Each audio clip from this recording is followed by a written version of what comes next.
ఒక ఊళ్ళో ఒక ఆవు ఉండేది. అది అందరితో చాలా మంచిగా, కలహించుకోకుండా, యజమాని మెచ్చినట్లు నడుచుంటూ నమ్మకంగా ఉండేది. ఒకరోజు అది అడవిలో మేతమేస్తుండగా బాగా ఆకలితో అటువచ్చిన పులి కంటబడింది. పులి ఎంతో అందంగా బలంగా నిగనిగలాడుతున్న ఆవు చూడగానే అప్పటివరకు ఆపుకున్న ఆకలి ఒక్కసారిగా విజృంభించి ఆవుపైకి దూకబోయింది.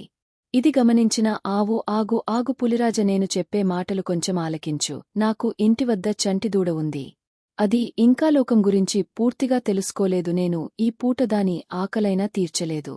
నీవు దయ తలిస్తే నేను వెళ్లి నా బిడ్డకి కడుపు నిండా పాలిచ్చి అందరితో ఎలా నడుచుకోవాలో కొన్ని మంచి బుద్ధులు నేర్పి వస్తాను అని వేడుకుంది.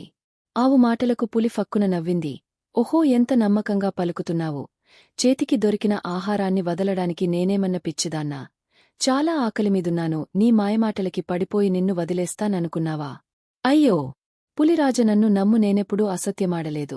నువ్వుదేతలిస్తే వెళ్లి నా బిడ్డకి కడుపు నిండా పాలు ఇచ్చివస్తాను.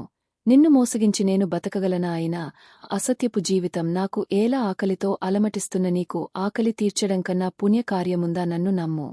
పులి ఆవుమాటలకు నవ్వి సరే వెళ్ళు, కాని మళ్ళీ తిరిగిరాకపోయావో? ఈ రోజు కాకపోయినా మరునాడు నువ్వు నాకు చిక్కకపోవు, అప్పుడు చెబుతా నీ సంగతి అంది. ఆ మాటలకే సంతోషించిన ఆవు ఆగమేఘాలమీద ఇల్లు చేరుకుని తన బిడ్డకి కడుపునిండా పాలిచ్చి, బిడ్డా, ఇదేనా ఆఖరిచుపు? మంచిదానిగా మసులుకో, బుద్ధిమంతురాలుగా యజమానికి సహకరించు, తోటివారితో సఖ్యంగా ఉండు, గొడవలద్దు, జీవితంలో ఎప్పుడూ అబద్ధమాడరాదు, సత్యాన్నే పలుకు, అది నీకు మేలు చేస్తుంది, అందరిలోకి మంచిదానువుగా పేరు తెచ్చుకో, జీవితాన్ని సార్థకం చేసుకో అని మంచి బుద్ధులు చెప్పి సెలవు తీసుకుని అడవికి బయలుదేరింది. అడవిలో ఆవు రాక కోసం అసహనంగా ఎదురుచూస్తున్న పులి దూరంగా ఆవు రావడం కనిపించి ఆశ్చర్యపోయింది. ఆహా, ఈ ఆవు ఎంత నమ్మకమైనది! అన్నమాట ప్రకారం నాకు ఆహారంగా అవడానికి తిరిగి వస్తుంది. తన ప్రాణం కంటే ఇచ్చిన మాట ముఖ్యమని అన్న ఈ ఆవు ఎంత గొప్పది!